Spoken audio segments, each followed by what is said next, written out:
Assalamualaikum warahmatullahi wabarakatuh. Selamat datang di channel Reka Saputra. Di video kali ini kita akan membahas satu berita yang lagi rame. KPU membatalkan aturan baru. Padahal aturan ini baru dirilis kalau nggak salah tanggal 21 Agustus 2025.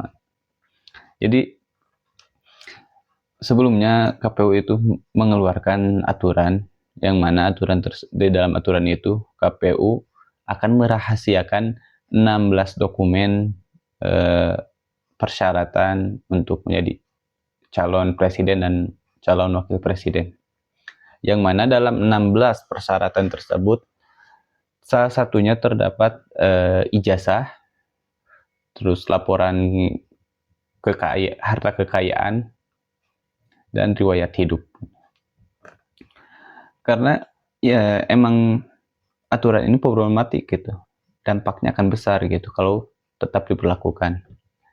Kita gak akan bisa mengakses informasi calon presiden dan calon wakil presiden kita, bagaimana dia riwayat hidupnya gitu, bagaimana sekolahnya, bagaimana ijazahnya, penilaian ijazahnya, apakah dia memang pantas untuk mencalonkan diri sebagai presiden, apakah dia layak sebagai pemimpin Indonesia gitu.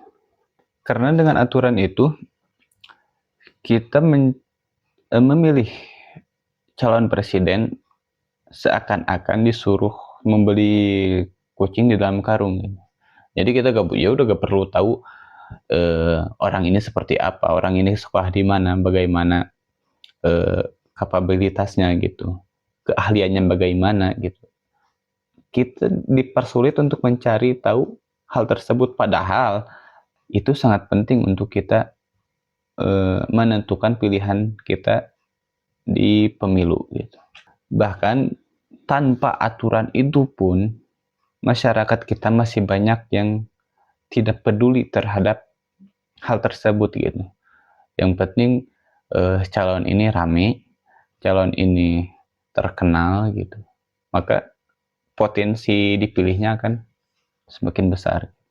Bukannya mengeluarkan aturan untuk mengedukasi hal tersebut supaya masyarakat tidak salah memilih, tidak mudah menilai seseorang untuk menjadi seorang pemimpin, malah mempersulit masyarakat untuk mengetahui calon pemimpinnya. Dan kalau aturan ini tetap diberlakukan, dampaknya dugaan-dugaan kecurangan itu akan semakin besar gitu. Prasangka-prasangka masyarakat terhadap kecurangan di pemilu itu akan semakin besar gitu. Tanpa aturan itu pun dugaan kecurangan, prasangka kecurangan terhadap di pemilu itu sangat besar gitu, apalagi dengan aturan ini gitu. Setelah aturan ini dirilis, rame tuh di masyarakat, rame di media sosial. Setelah rame, seperti biasa baru ada tindakan, dibatalkan aturan tersebut.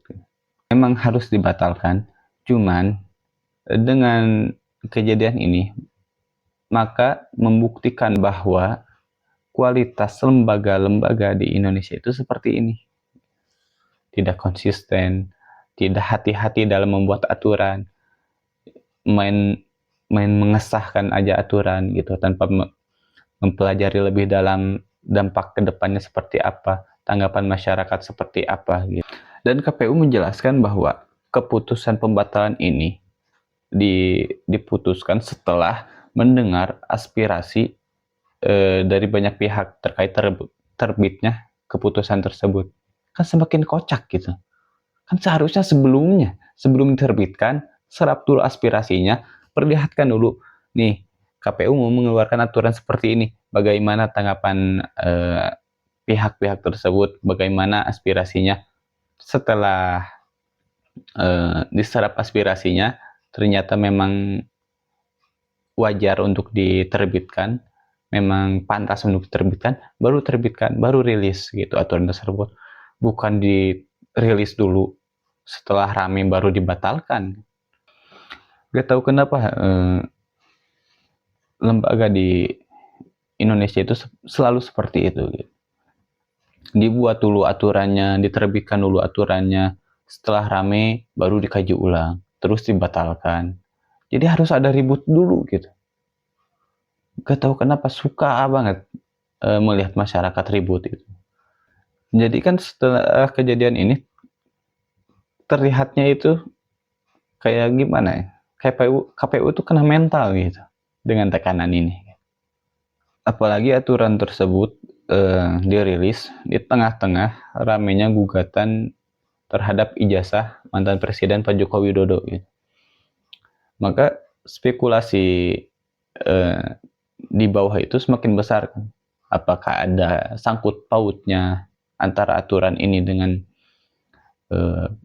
Presiden Joko Widodo gitu. Walaupun sudah tidak menjabat, tapi kan ada anaknya yang menjabat gitu. Dan ijazah anaknya pun dipermasalahkan sekarang kan, sedang digugat gitu. Jadi emang nggak tahu rata-rata kualitas pemimpin di atas itu yang memang seperti itu semua, karena di tahun ini aja udah berapa aturan gitu yang menjadi masalah gitu yang diterbitkan atau yang dibuat, aturan yang dibuat terus menjadi masalah gitu. Kayak yang seenaknya gitu membuat aturan itu. Gak melihat ke depannya seperti apa, dampaknya seperti apa gitu. Apalagi ini menyangkut pemilihan pemimpin Indonesia gitu. Pemimpin negeri sebesar ini, penduduknya yang sebanyak 270 juta gitu. Dokumennya mau dirahasiakan gitu. Jadi kayak gimana ya? Kayak yang ya udah jangan jangan cari tahu nih orang ini seperti apa. Kayak gini, mungkin kayak gini ya. Kalau kita punya anak perempuan gitu, terus ada orang tiba-tiba menyodorkan tiga laki-laki, tiga cowok gitu. Ya udah nih, pilih yang mana, yang tiga ini. Tapi jangan cari tahu ya.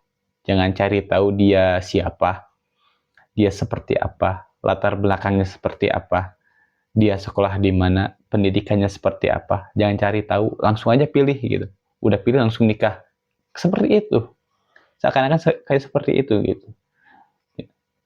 Kita dalam milih pasangan aja untuk jadi pemimpin keluarga kecil gitu. Kita itu harus hati-hati kan. Harus hati-hati. Cari tahu dulu ini yang bakal jadi pemimpin kita itu siapa, atau pemimpin anak kita itu siapa, bagaimana, dia dari mana, latar belakangnya seperti apa, bahkan keluarganya pun seperti apa, pendidikannya seperti apa. Harus detail gitu mencari tahu latar belakang orangnya seperti apa. Apalagi ini untuk menjadi pemimpin negara gitu. Kalau ta'aruf pun tetap gitu, dikasih dulu nih latar belakangnya seperti ini, orangnya seperti ini, dia dari pendidikan seperti ini, dia dari pesantren ini atau dari sekolah ini, dia lulusan ini gitu. Ta'aruf pun seperti itu. Apalagi ini kan. Jadi kocak gitu kelihatannya. Terlihat tidak profesional gitu orang-orang yang ada di KPU itu. Ya mungkin itu aja untuk video kali ini. Bagaimana tanggapan kalian terhadap berita ini? Tuliskan di kolom komentar. Jangan lupa like, komen, dan subscribe. Wassalamualaikum warahmatullahi wabarakatuh.